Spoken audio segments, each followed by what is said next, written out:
Hello guys, this is R. K. Ranjan and welcome to my YouTube channel StudyMate English Adda. In today's video, we are going to talk about voice and tense. Voice and tense. So guys, आज हम discuss करने वाले हैं voice और tense के ऊपर. Guys सबसे पहले हम लोग ये देखेंगे कि टेंस क्या होता है, वॉइस क्या होता है, what is tense and voice, okay, and what is the difference between tense and voice. So guys चलिए बिना किसी देरी के शुरू करते हैं. Let's get started.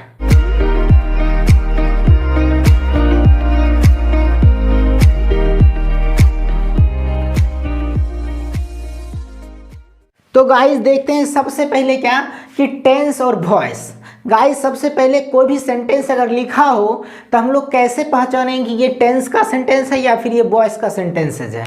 ओके, तो सबसे पहले हमको ये फाइंड करना है. कोई भी सेंटेंस को देखते ही हम ये पता कर सकते हैं, ये देखते ही ये बता सकते हैं क्विक में कि ये टेंस है, ये वॉइस है. ओके, तो आज ऐसा तरीका मैं आप लोग को बताने वाला हूँ. आई होप कि आज तक आपने ऐसा नहीं देखा होगा या फिर नहीं पढ़ा होगा.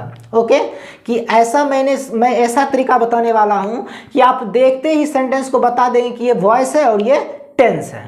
ओके, तो गाइस देखिए वॉइस और टेंस, इसको समझने के लिए हमें सबसे पहले क्या सब्जेक्ट को समझना होगा कि सब्जेक्ट क्या होता है. अगर हम लोग सब्जेक्ट के ऊपर अच्छा से काम कर लिए, सब्जेक्ट को अच्छे से पढ़ लिए, सब्जेक्ट के ऊपर अच्छे से डिस्कस कर लिए कि सब्जेक्ट होता क्या है, तो हमें वॉइस और टेंस जो है उसको क्या पहचानने में बिल्कुल आसानी होगी, ईजी होगी. सो सबसे पहले डिस्कस करते हैं सब्जेक्ट के बारे में. तो गाइस देखते हैं सब्जेक्ट क्या होता है. तो देखिए सब्जेक्ट क्या है गाइस.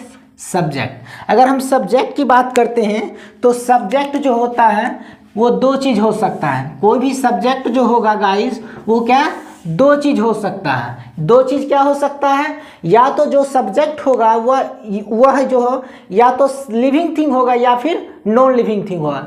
किसी भी सेंटेंस का जो सब्जेक्ट होगा या तो वो सजीव होगा या निर्जीव होगा. सजीव बोले तो लिविंग थिंग, निर्जीव बोले तो non living thing. Okay guys, so चलिए देखते हैं. तो क्या होगा लिविंग थिंग, ये जो वर्क करेगा, जो तरीका मैं बता रहा हूँ ये 99% वर्क करेगा. और दूसरा क्या होगा नॉन लिविंग थिंग. क्या होगा गाइस नॉन लिविंग थिंग, ये भी वर्क करेगा कितना 99%. अब गाइस देखना कि लिविंग थिंग और नॉन लिविंग थिंग का सब्जेक्ट से क्या लेना देना है, टेंस और वॉइस से क्या लेना देना है. गाइस लिविंग और नॉन लिविंग का ही लेना देना है वॉइस से और टेंस से. ओके, सो चलिए अब देखते हैं. तो देखिए गाइज यहाँ पे क्या, अगर हम टेंस की बात करते हैं, किसका, तो टेंस की बात करते हैं. और यहाँ पे हम किसकी बात करते हैं, तो वॉइस की बात करते हैं.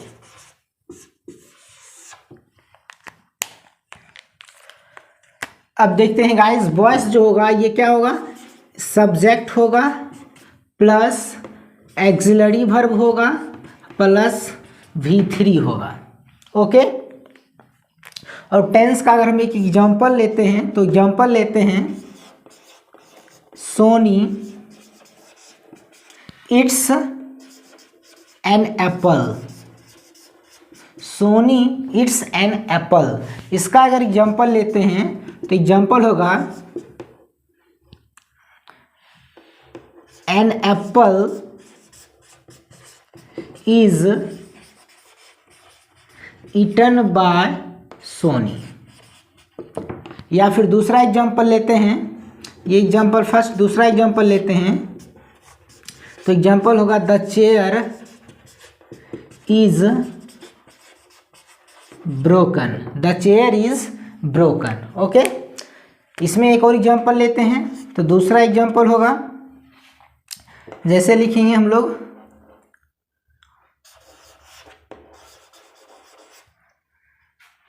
राम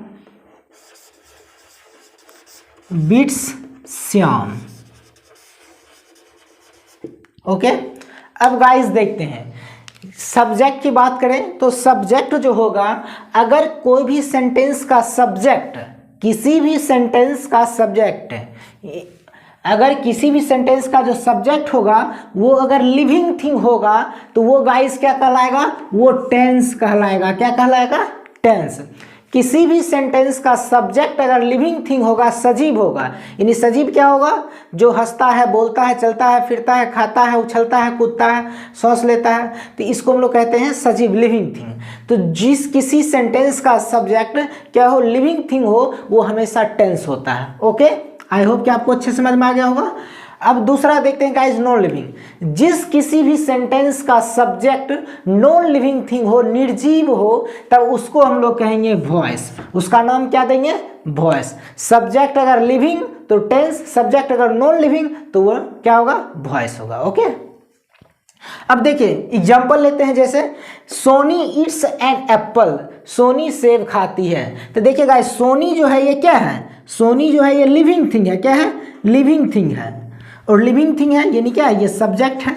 लिविंग थिंग क्या है, ये सब्जेक्ट है। सोनी सब्जेक्ट है और लिविंग थिंग है, इसलिए ये टेंस कहलाएगा। ओके, दूसरा एग्जांपल लेते हैं, राम बीट्स श्याम, राम श्याम को पिटता है। तो देखिए गाइस, राम जो है क्या है, लिविंग थिंग है, और ये लिविंग थिंग है तो ये क्या है, सब्जेक्ट कहलाता है। और लिविंग थिंग जो सब्जेक्ट है ये क्या हो गया, ये टेंस को इंडिकेट करता है। ओके, ये राम क्या है, सब्जेक्ट है, और सब्जेक्ट में किस टाइप का सब्जेक्ट है, तो लिविंग थिंग वाला सब्जेक्ट है। तो लिविंग थिंग वाला अगर सब्जेक्ट होगा तो वो क्या होगा, टेंस होगा। उसी तरह यहाँ पे देखिए, सोनी क्या है, सब्जेक्ट है, और सब्जेक्ट है, कैसा सब्जेक्ट है, तो लिविंग थिंग है, इसलिए यहाँ क्या हो गया, ये टेंस हो गए। यानी ये दोनों जो सेंटेंसेज हैं ये क्या है, टेंस कहलाते हैं। ओके, टेंस के सेंटेंसेज है। दूसरा देखते हैं एग्जांपल, वॉइस की बात करते हैं। तो गाइस वॉइस क्या है, वॉइस का जो स्ट्रक्चर होगा गाइस, हमेशा क्या होगा, सब्जेक्ट प्लस एक्सिलरी वर्ब, जिसको हेल्पिंग वर्ब कहते हैं, प्लस V3। यानी कोई भी वॉइस का सेंटेंस होगा वो क्या होगा, subject plus axillary verb plus V3। यानी वॉइस का जो सेंटेंस का जो होगा वर्ब होगा वो हमेशा हेल्पिंग वर्ब प्लस V3 होगा। Okay, helping verb plus V3। लेकिन टेंस में क्या है, कभी कभी हेल्पिंग वर्ब आता है, कभी नहीं भी आता, कभी V3 आएगा, कभी नहीं भी आएगा। ओके, लेकिन वो क्या होगा, अगर V3 हेल्पिंग वर्ब से अगर चलते हैं तो ये कन्फ्यूजन करेगा। इसलिए क्या करेंगे, हम लोग को सब्जेक्ट को देख के ये पता कर लेना है कि ये टेंस है, ये वॉइस है। Is it clear. चलिए जैसे एग्जाम्पल लेते हैं, an apple is eaten by Soni, यानी सेब सोनी के द्वारा खाया जाता है, या सोनी सेब खाती, सेब सोनी के द्वारा खाया जाता है। तो देखिए एप्पल जो है गाइस, एप्पल क्या है, लिविंग थिंग या नॉन लिविंग थिंग, तो नॉन लिविंग थिंग। एप्पल क्या है, नॉन लिविंग थिंग है, नहीं ये क्या होगा, non living thing, non living thing. ये नॉन लिविंग थिंग यानी सब्जेक्ट, यानी ये जो सब्जेक्ट है, एप्पल जो सब्जेक्ट है वो कैसा सब्जेक्ट है, तो ये नॉन लिविंग थिंग वाला सब्जेक्ट है, इसलिए ये क्या कहलाएगा, वॉइस कहलाएगा। Is it clear. नेक्स्ट देखिए, the chair is broken, the chair is broken. तो गाइस चेयर जो है कैसा है, ये नॉन लिविंग थिंग है, सब्जेक्ट है। यानी ये जो सब्जेक्ट है कि कैसा वाला सब्जेक्ट है, किस टाइप का सब्जेक्ट है, तो ये नॉन लिविंग थिंग वाला सब्जेक्ट है, इसलिए इसको कहेंगे वॉइस। आई होप कि आपको अच्छे समझ में आ गया कि वॉइस और टेंस को पहचानने का तरीका। तो चलिए अब देखते हैं गाइस कि सब्जेक्ट जो होता है वो सब्जेक्ट में क्या क्या हो सकता है। इससे तुम पहले सबसे पहले क्या देख लिए कि सब्जेक्ट जो है वो क्या होता है, अगर लिविंग होगा तो क्या होगा, अगर सब्जेक्ट नॉन लिविंग होगा तो क्या होगा। ओके, अगर सब्जेक्ट लिविंग होगा तो उसे टेंस कहेंगे, नॉन लिविंग होगा तो वॉइस कहेंगे। ये हम लोगों ने सीख लिया। अब हम लोग चलिए देखते हैं कि सब्जेक्ट जो होता है वो क्या क्या होता है, सब्जेक्ट क्या हो सकता है। ओके, तो चलिए देखते हैं सब्जेक्ट की अगर हम बात करते हैं तो सब्जेक्ट, चलिए पहले क्या करें, सब्जेक्ट की बात करते हैं। तो देखिएगा सब्जेक्ट में क्या क्या हो सकता है वो देखते हैं, सब्जेक्ट में क्या क्या हो सकता है। तो चलिए इसको हम लोग, सब्जेक्ट जो होगा तीन चीज हो सकता है, सब्जेक्ट तीन चीज हो सकता है। तीन चीज क्या क्या हो सकता है, तो सब्जेक्ट जो हो सकता है या तो सब्जेक्ट नाउन होगा, क्या होगा गाइस, या तो सब्जेक्ट नाउन हो सकता है, या तो सब्जेक्ट प्रोनाउन होगा, या तो सब्जेक्ट क्या होगा, प्रोनाउन होगा, या तो सब्जेक्ट नाउन इक्विवेलेंट होगा, नाउन इक्विवेलेंट होगा, या तो सब्जेक्ट नाउन इक्विवेलेंट होगा। चलिए क्या होगा, नाउन इक्विवेलेंट होगा। ओके, किसी भी सेंटेंस का जो सब्जेक्ट होगा वह सब्जेक्ट जो होगा या तो वो नाउन होगा या प्रोनाउन होगा या क्या होगा, नाउन इक्विवेलेंट होगा। ओके, अब देखिए नाउन में क्या क्या हो सकता है। तो देखिए नाउन में क्या हो सकता है, हम लोग जैसे कहेंगे पेन, सोनी, या फिर कह सकते हैं हम लोग मोहन, या कह सकते हैं सूरज।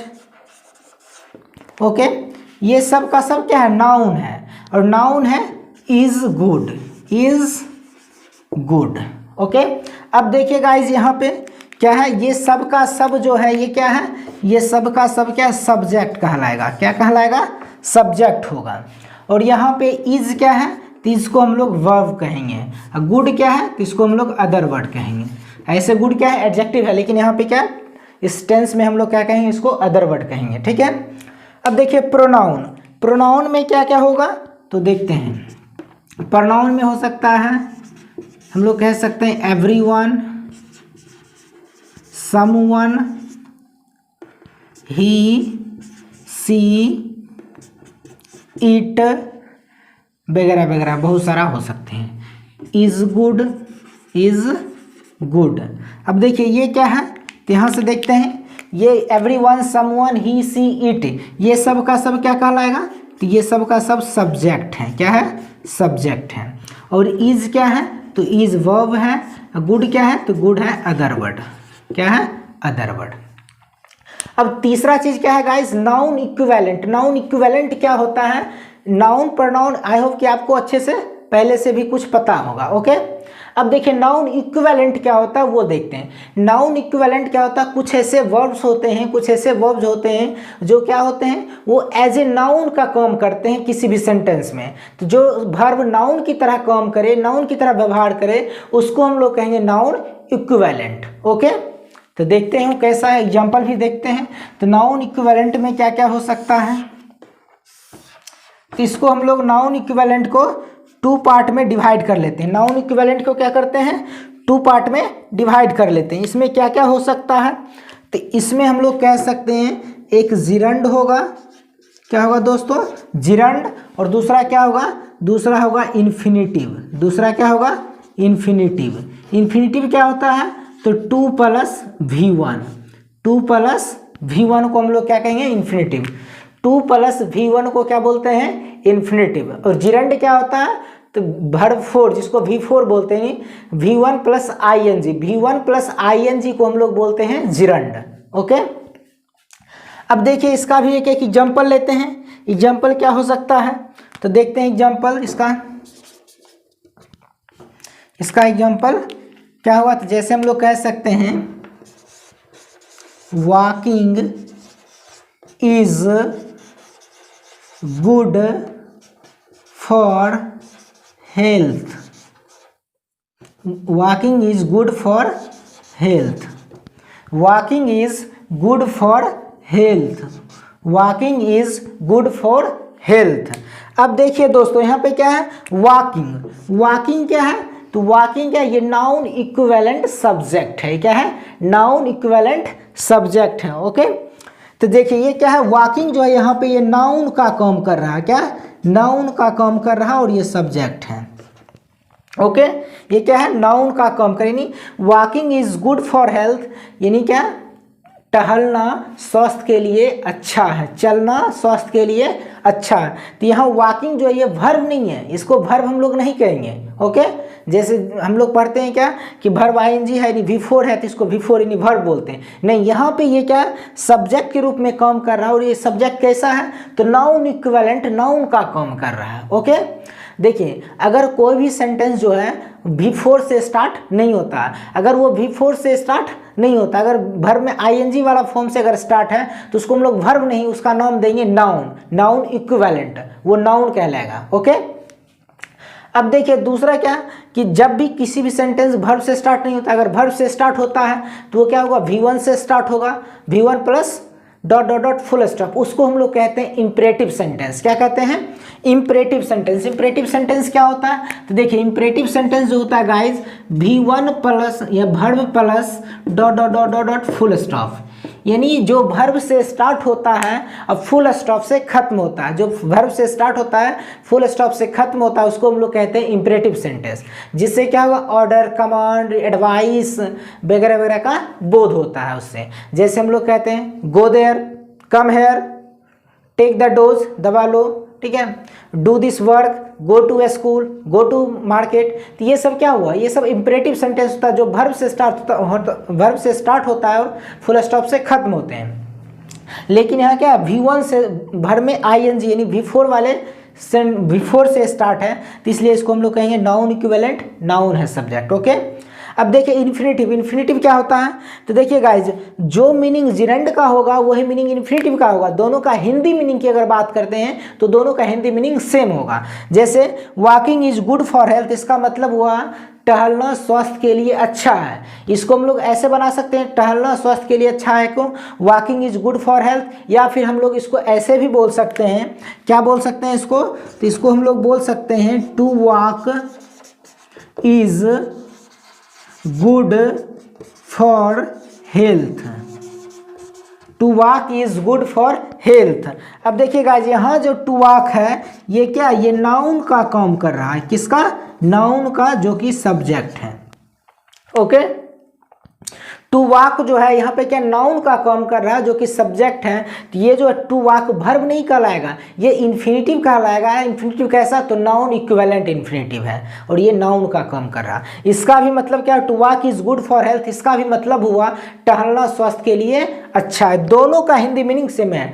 टहलना स्वास्थ्य के लिए अच्छा है कि अगर अंग्रेजी बनाने की बात हो, या जैसे हम लोग कहते हैं तैरना स्वास्थ्य के लिए अच्छा है, या धूम्रपान करना स्वास्थ्य के लिए हानिकारक है। जैसे आप लोग फिल्म देखते होंगे तो फिल्म के स्टार्टिंग में प्रिकॉशंस लिखाता है smoking is injurious to health, क्या लिखाता है, smoking is injurious to health. ऐसे स्मोक का मतलब होता है धूम्रपान करना, लेकिन वह स्मोकिंग लिखता है। और स्मोकिंग जो है गाइज ये क्या है, वो नाउन इक्विवेलेंट प्रयोग करता है। जैसे वॉकिंग उसी तरह स्मोकिंग का प्रयोग करता है। Smoking is injurious to health, इसका मतलब धूम्रपान स्वास्थ्य के लिए हानिकारक है। ओके, तो देखिए गाइस यहाँ पे क्या walking is good for health या to walk is good for health, दोनों का हिंदी मीनिंग होगा टहलना स्वास्थ्य के लिए अच्छा है। दोनों में से किसी एक का प्रयोग करके हम लोग बना सकते हैं टहलना स्वास्थ्य के लिए अच्छा है, या तो to walk is good for health लिख लीजिए, या फिर आप बना सकते हैं walking is good for health. Okay, I hope कि आपको अच्छे से समझ में आ गया होगा कि सब्जेक्ट जो होता है या तो नाउन होगा या प्रोनाउन होगा या नाउन इक्विवेलेंट होगा। ओके, चलिए, तो आई होप कि आपको अच्छे से ये कंसेप्ट पता चल गया होगा सब्जेक्ट के ऊपर। सब्जेक्ट क्या होता है, सब्जेक्ट क्या रहेगा, तो इसको वॉइस कहेंगे या फिर टेंस कहेंगे, और सब्जेक्ट क्या क्या हो सकता है। Okay, so thank you so much मेरे साथ ये लेसन देखने के लिए। अगर गाइज मेरे यूट्यूब चैनल पे आप नए हैं तो प्लीज़ मेरे यूट्यूब चैनल को सब्सक्राइब कर लें, जिससे कि आपको नया नया वीडियो जैसे ही मैं लाऊं तो आपके मोबाइल स्क्रीन पर इसका नोटिफिकेशन भी पहुंचे। इसके लिए आप बेल आइकन को भी प्रेस कर लें। ओके, और आपके लिए एक से एक बेहतरीन ग्रामर का कॉन्सेप्ट लेकर के आऊँगा डेली, जिससे क्या होगा आप क्लास 12th में हो, 11th में हो, या किसी भी क्लास में हो, या फिर अगर आप कॉम्पिटिटिव एग्जाम की तैयारी कर रहे हैं तो उसके लिए ये सारा क्या कॉमन रीडर में बहुत ज़्यादा वर्क करेगा ये कॉन्सेप्ट। इसलिए आप मेरे यूट्यूब चैनल पर बने रहें, ज्वाइन कर लें। So once again thank you so much, take care.